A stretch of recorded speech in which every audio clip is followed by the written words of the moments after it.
The Half Space Podcast.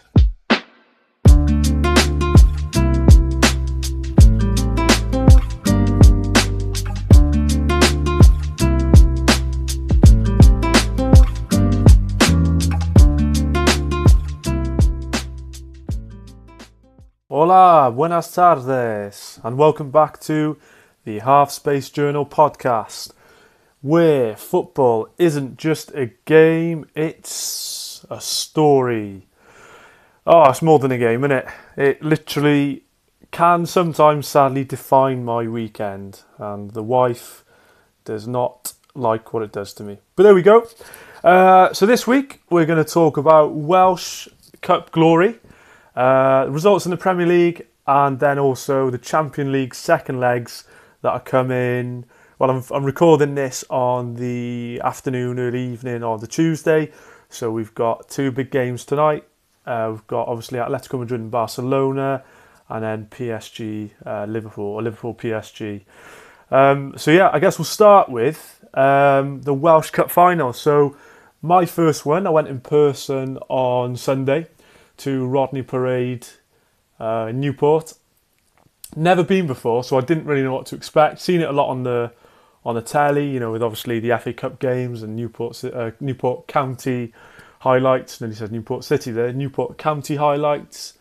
So yeah, first time visiting the ground, and I didn't realise how big it was. So you get to the city centre. I didn't realise also it's really close to the city centre.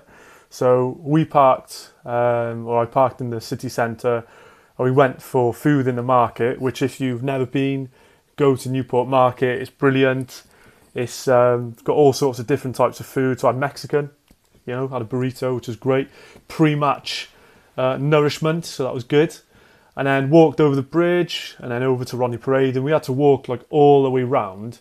And you actually realise it's pretty big, like the ground itself.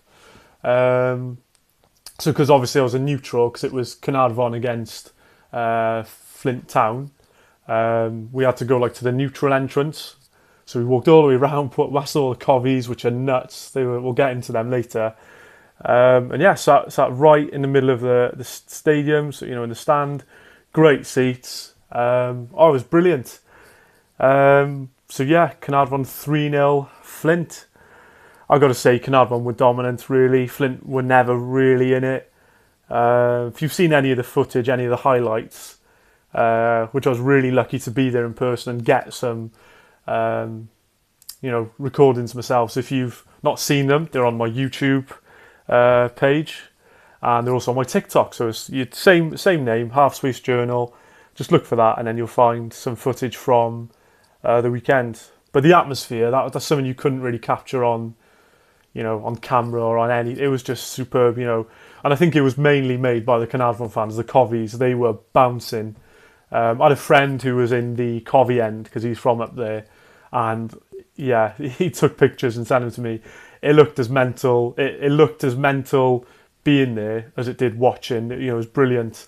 And towards the end, they even saw a guy at the top somehow, despite the pretty rigorous security detail, snuck in a flare, and he obviously got kicked out. But superb! It was that stand they were on was bouncing. It was superb. I think, you know, the game was won back to the game though. The game was won in the first 20 minutes. Caernarfon had a lot of luck down their right hand side with a few through balls. And ultimately Sean Bradley opened the scoring. Good bit of footwork and low finish in the corner. And Leeds was doubled down with that brilliant free kick, left-footed. You know, something Bale would have been proud of. And then the winning, I was not the winning goal, but the third goal, the final goal, was Adrian Cislevitz. I hope I'm saying his surname right, but formerly of TNS. Bradley's on loan from TNS as well. Someone behind me in the stands called him TNSB, and I didn't know if that's if that's an insult or clever, borrowing players from easily the best team in the league.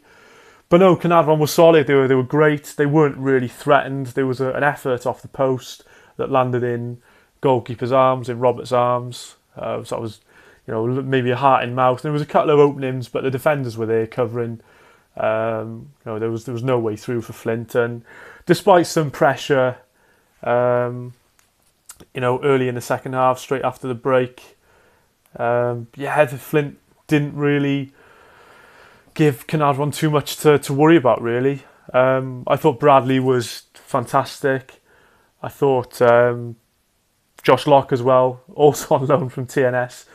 I thought he was brilliant in the centre of the park. And if you look at him, he's not particularly tall, he's not particularly broad, he's got a slight figure, but he was just brilliant. He was gliding past players and just really making things happen. And I don't know if I'm saying this because of the hair, but he was like a little Luka Modric in the middle of the pitch. It was great. So yeah, he was my man of the match. And I was just there watching it. So the attendance was over 2,000, and I thought that it felt like a lot more. So I don't know what if there's some signs behind that, but it felt like a lot more than 2,000 people.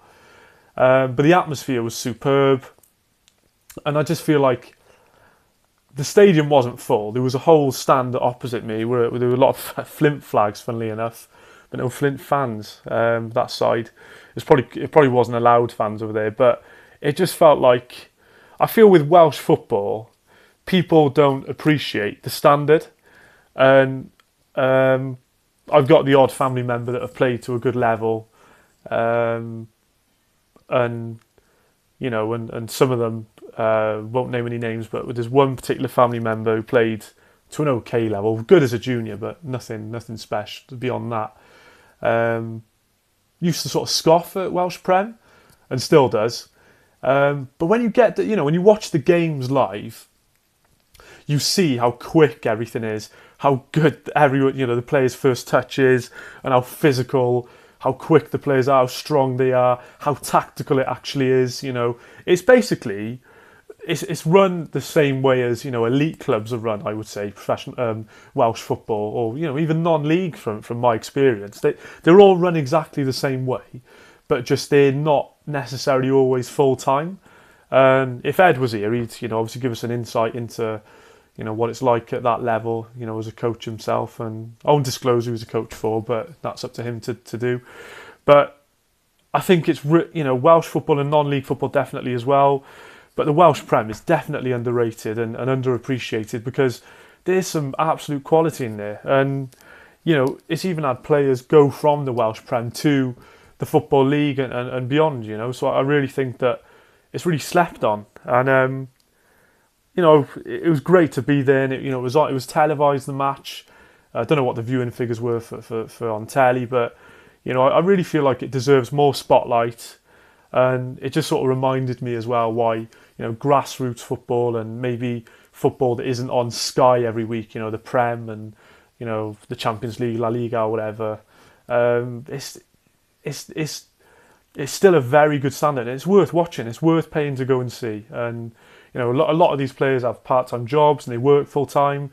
When I was at Pontefract Collieries, I might have said in the last podcast, but the head coach said that one of their centre-backs, we're starting centre-backs, was a teacher. So when I went out, was over Easter, was actually away on a skiing holiday. He might have been with school, might have been on his own, just getting out, escaping being a teacher for a week. But there are people with jobs, and it just feels more real, and I really feel like it deserves more attention. And it's also a platform for, like I said, players to move on to maybe the higher leagues, League Two and League One and beyond. It's where sort of stories can begin. So so we'll discuss the Premier League. Right, Premier League. Oh, what another weekend. Not great for me again. The thing is, as an Arsenal fan, now I know that the Half Space Journal is, I want to do things about football in general, football stories, maybe foreign leagues and behind the scenes of sort of smaller clubs like I did for Sackvinians and Pontefract Collieries. If there are any members of any, lower league, non-professional, or even professional clubs that are willing to have me come and do an inside piece on you, I'd be really, really keen. So do get in touch. If there's any more people other than my family and Mr. Jones, you know who you are. Shout out to Mr. Jones, legend, been with the podcast and the Half Space Journal since pretty much day one. So yeah, shout out to Mr. Jones there. So yeah, the Prem, not great. And like I said, I don't want to talk about Arsenal on the time. I want to talk about other things, but I've got to start with them. When I saw that we were playing Bournemouth at home gave me a bit of, I don't know about comfort, but a little bit of confidence. Because I thought, we're playing at home and we've beaten them away, so we've got a good chance there. The lunchtime kickoff did. I don't know what Arsenal's winning ratio is from lunchtime kickoffs. That would be interesting to look at, but I don't feel like we're great from the early kickoff. But Bournemouth went ahead. Was it 17 minutes? Ben White went to sleep. It seemed like, from what I saw. I mean, if there's any tacticos in listening, you might correct me, but I felt like Ben White went to sleep. Then the ball was obviously played across, and I felt like maybe Lewis Skelly wasn't alert to as Krupi wasn't. It was scored. I don't know, but it was an not unfair, unfortunate deflection off Saliba. I mean, when your luck's not in, your luck's not in either. So 1-0. Gyökeres equalised from the penalty spot. It looked. I don't know if it was a pen, to be honest. I'd be asking for it, to be honest. Well, I didn't. I watched bits of the game. I was going to say I'd be asking for it if it was me, but I am an Arsenal fan, so I would ask for it. But I thought, it was one of those. It could be given, could have been ball's hand, but the ref gave it. Gyökeres never in doubt, I don't feel, from the penalty spot. But then 74th minute, disaster. Alex Scott charging through, just didn't get tracked, and I felt like we had more of the ball. I felt like we did try to take the game, but we lost. Punished on the counter ruthlessly. That's all it takes at that level. Just a couple of moments. That's all it is. That's all you need to lose. And I think that all right, Arsenal are top of the league. I don't know how much longer for, and I don't think it will be for long, to be honest. Not looking forward to Saturday's game. Is it Saturday or Sunday? I think it's Sunday, isn't it? But yeah, I mean, fair play to Bournemouth. Sunday, isn't it, the game? Yeah, but fair play to Bournemouth. Iraola's done a great job, and he's leaving, which I'm a bit surprised about. Just going to quickly look. Has he given any reasons why? Because I'm a bit surprised. He's doing well at Bournemouth. Does he feel like he's taken them as far as he can? I wonder what discussions have gone on there, because I often think that, and this is me all over, I've always sort of had this mentality of loyalty. What's stopping him from taking Bournemouth to being a bigger club, to maybe even knock on the door of top 6 and so on eventually? Because he really seems to have made them into a tough outfit to beat, that play some decent stuff, that was it unbeaten in 11 or 12 games? Fantastic for Bournemouth, And I'm just surprised that he's leaving, because I thought you might want to build something, develop the club. But I guess it's hard, with a club that size. They've had to sell Howson, had to sell Semenyo. Does he maybe feel a little bit like Glasner? Potentially similar situation to Glasner. Might feel that he's taken them as far as they can go, or maybe need to break, or looking for a bigger club to manage. Could it be Man United? Could it be potentially Liverpool? If things don't work out, could it be Arsenal? Could we have another Basque manager? That would be, was that 3 on a bounce? Emery, Arteta and Iraola. But no, he's done a fantastic job, and fair play. I bet Bournemouth fans are gutted, because he really is. He's really turned them around and made it into a proper competitive outfit. So yeah, and signings like Krupi, I think that Ryan looked good as well.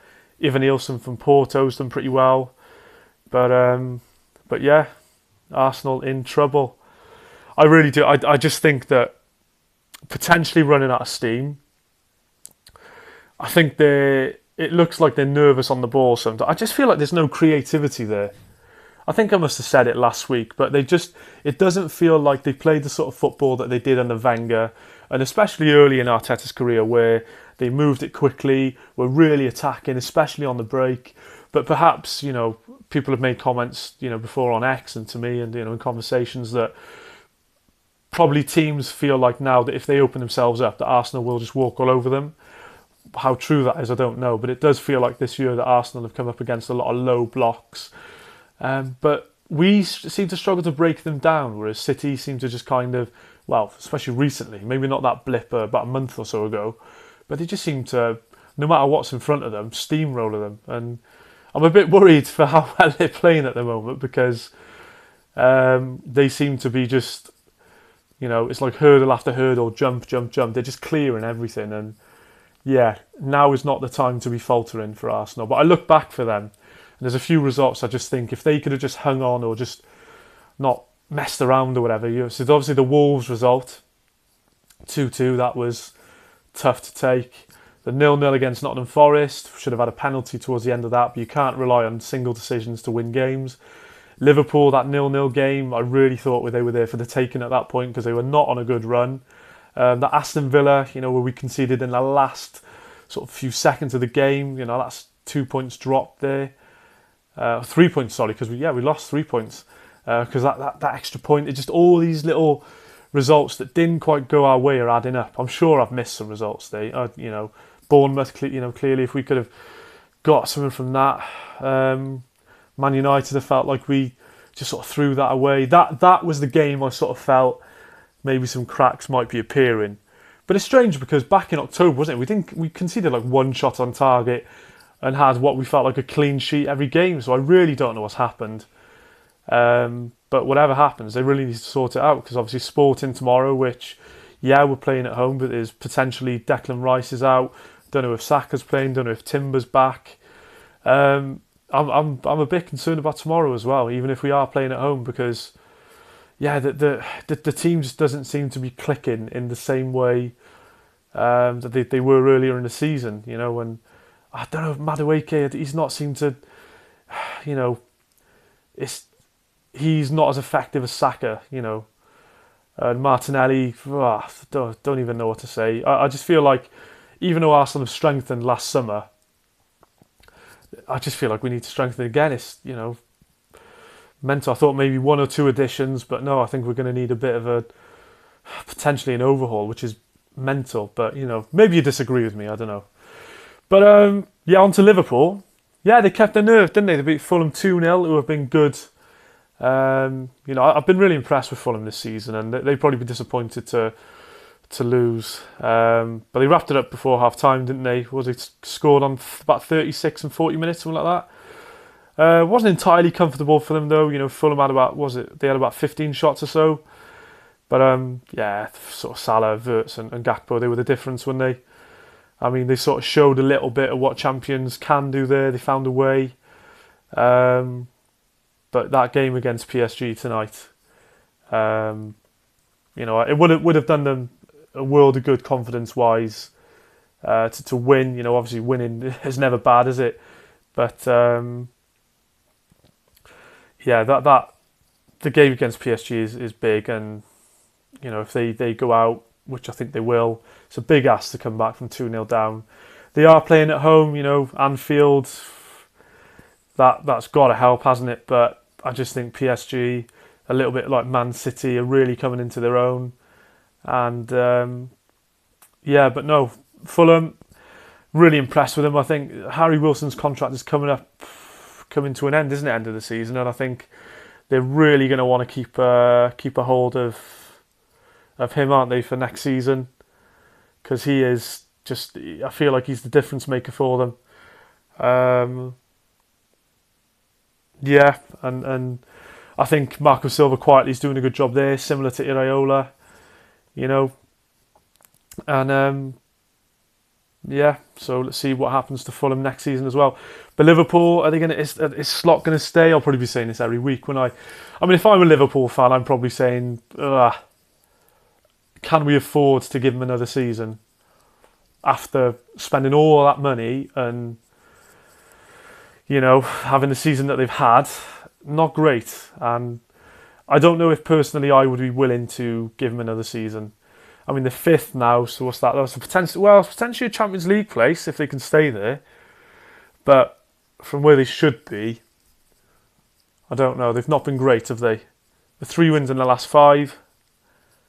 Yeah, I would potentially be looking at Iraola or Glasner or somebody to come in and try and improve on what for Liverpool has been a disastrous season, really, hasn't it?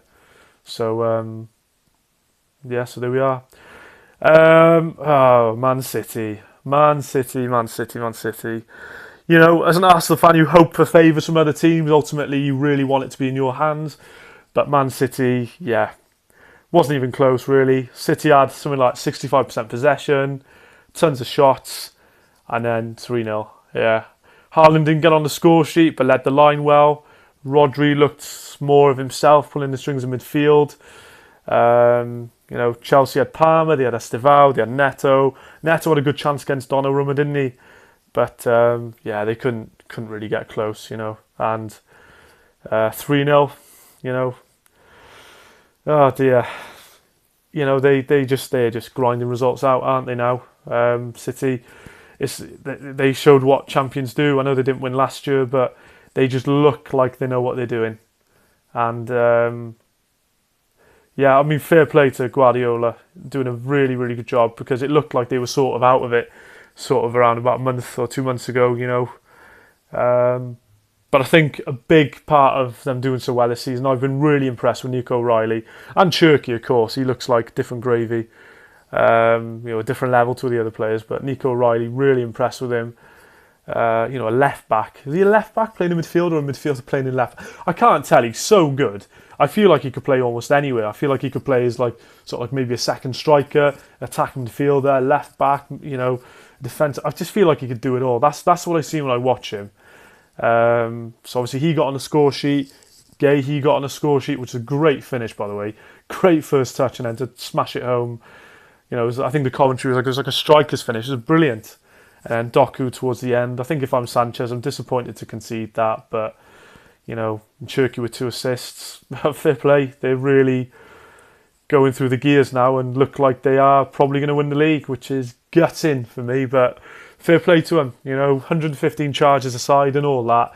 You look at the players, you look at the management and everything. They're doing everything right, and if they win it, then it'll be a great achievement. But Chelsea, I think that 7-0 sort of flattered to deceive, really, didn't it? Because, I mean, the Port Vale, you know, no disrespect, they're just not the level, are they? So Chelsea sitting 6th, 4 losses in the last 5 or 6, is it? You know, I wasn't keen on Rossini coming in. I thought that was a strange appointment.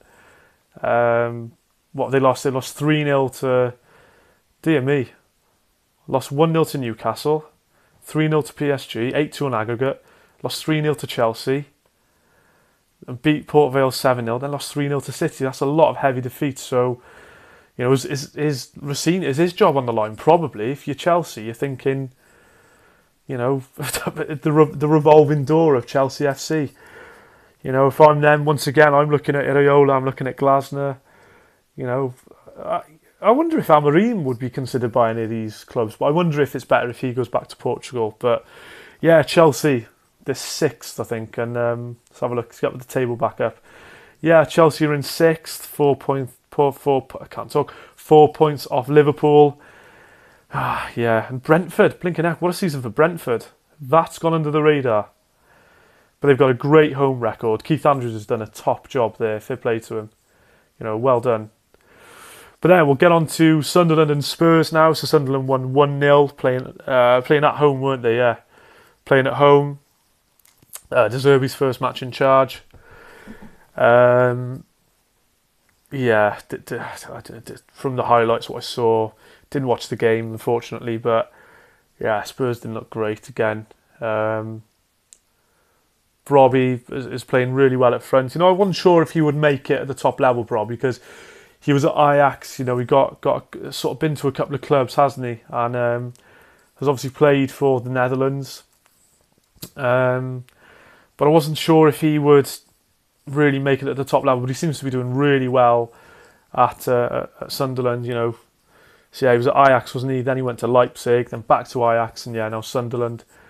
Still only 24, so he's still got some time to go. But he's a unit, and he looks like he's a strong lad who would give you a hard time. if you're a centre-back, you're not looking forward to that. But he did really well. But obviously the goal came with Mukiele. Took a big deflection, didn't it? But once again, when your luck's not in, your luck's in. But I think what a great job Xhaka's done. I was questioning that move in the summer, Xhaka to Sunderland. It was a really weird one, sort of like a FIFA move or something. Just an odd. I felt like it's just odd, wasn't it? But he's done terrific. He's done so well up there. And part of me was thinking, as an Arsenal fan, should we have let him go? But no, he's done really, really well. Obviously leading them superbly as well. And, hats off to the coach as well. What are they, 10th now? So, yeah, they're going to stay up, and they no doubt about that. Well done, well done Sunderland. And Spurs, they're actually fully in the relegation zone now. So, 4 losses in the last 5. 30 points, 2 behind West Ham. Who have they got next? They've got home to Brighton, so De Zerbi's old team. Football's a funny old game, isn't it? Yeah, that could be tough, Away at Wolves, a relegation 6-pointer. Away at Aston Villa, home to Leeds, away at Chelsea. There's some difficult games in there. Probably the Wolves one is potentially the easiest, but the way they're playing at the moment, it's not great. And I think Romero, did he pick up an injury? I'm sure he did. Christian Romero, Argentinian footballer. Yeah, feared to be out for the remainder of the season. I did see that. That is not good news for them, is it? Because they need everyone available, and especially the better players, who he probably is up there, isn't he? Spurs in trouble. And then last night, Monday night, well done Leeds. That sounds a bit biased, but I just think where they were, wasn't it, Leeds, a few months ago. I honestly, in one of my articles, I predicted them to go down because they were just not doing very well. But now they're in 15th, 6 clear of the relegation zone. 2 draws and a win in the last 5, 2 losses as well. But if they can keep going, they're going to stay up. The 6 clear of Spurs. It's more or less between Tottenham, West Ham, Forest, and Leeds, isn't it? That if we're being honest about it. Nottingham Forest aren't out of it. That draw against Villa, was a good point for them, but they're only 3 points above Tottenham, so there's 6 games to go, so loads can change.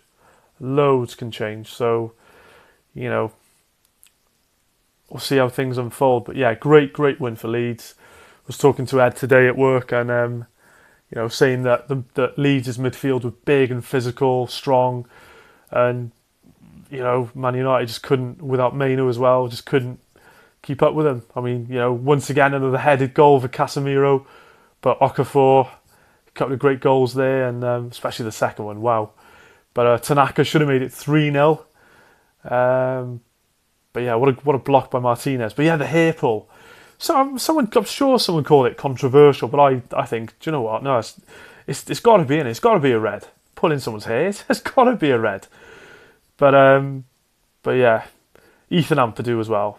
I really think I didn't know what level Ethan Ampadu would go to, because obviously he was at Chelsea, wasn't he, when he was younger, played for Wales young as well, and you're wondering how he's going to develop. But he seems he's just solid, isn't he? He's just, could even call him immense, I'd say. He seems to be a real leader in that Leeds team, and I think they're gonna. If they can keep playing like they have, I think they'll be fine to stay up. But, Man United, has their new manager bounce, if you want to call it that, sort of running out of steam? I don't know, it's a bit harsh, isn't it? Two defeats in 5, a draw and 2 wins. It's not bad, but it's, they're still 3rd, level on points with Villa. Yeah, so Villa's still hanging in there for the Champions League places. Yeah, it'll be interesting to see what happens to Man United in the summer, whether Carrick stays or if they bring somebody else in. But I think with Man United, and the same with Tottenham, and probably Chelsea, it's going to take a season or 2 or 3 to potentially rebuild the squads and get back up there to be competitive again. And back to where they want to be, really. Top 6, top 4, up there. Well, Man United definitely top 4, maybe Spurs top 6.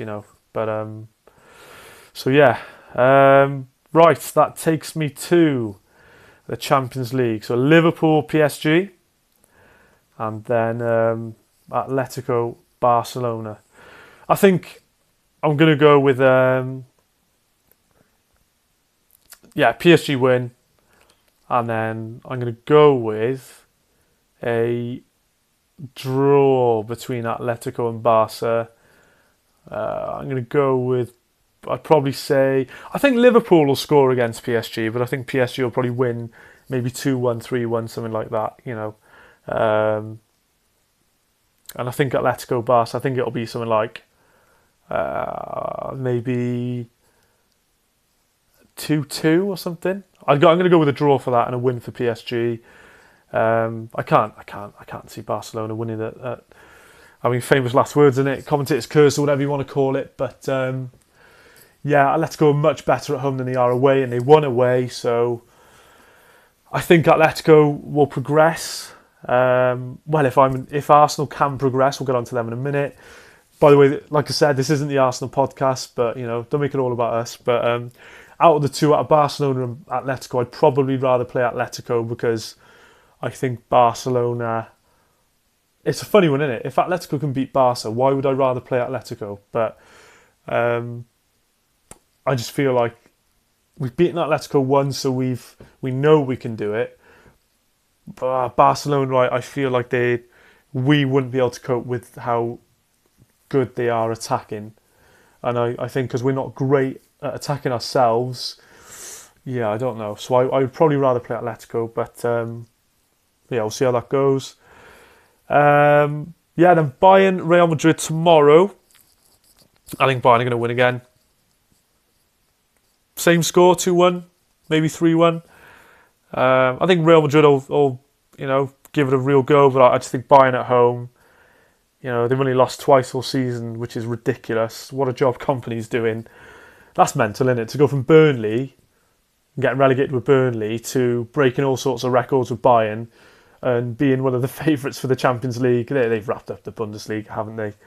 But that is amazing. It just goes to show it's how important environment is in general, is it, in life, but also in sport, and definitely top level sport, that if you've got the environment right, then you can really do something special. But I think Bayern are favourites to go through, aren't they? And then Arsenal Sporting, I really think there could be a shock with this one, which to me wouldn't really be a shock because I just think that we're unravelling at the wrong time. We've got injuries where we don't want them, we shouldn't have them, but we don't want them. If Rice is out, then I'm worried about who's going to play. I like Norgard, but has he got the minutes in his legs? Has he got what we need? Could Lewis Skelly come in if Calafiori's available? We just really need to.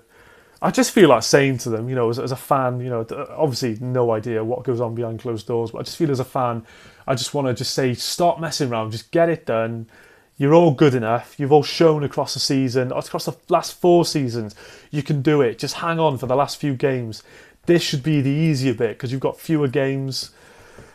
But then equally, this is the more stressful bit because they're nearly there and it can all fall to pieces. But, I just feel like Roy Keane said, get a grip and just get it done.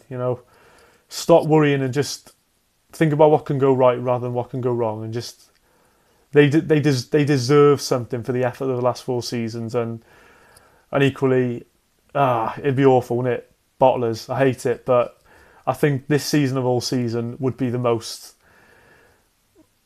biggest sort of, they would have bottled it, I would say, because, they were 10 points clear at one point?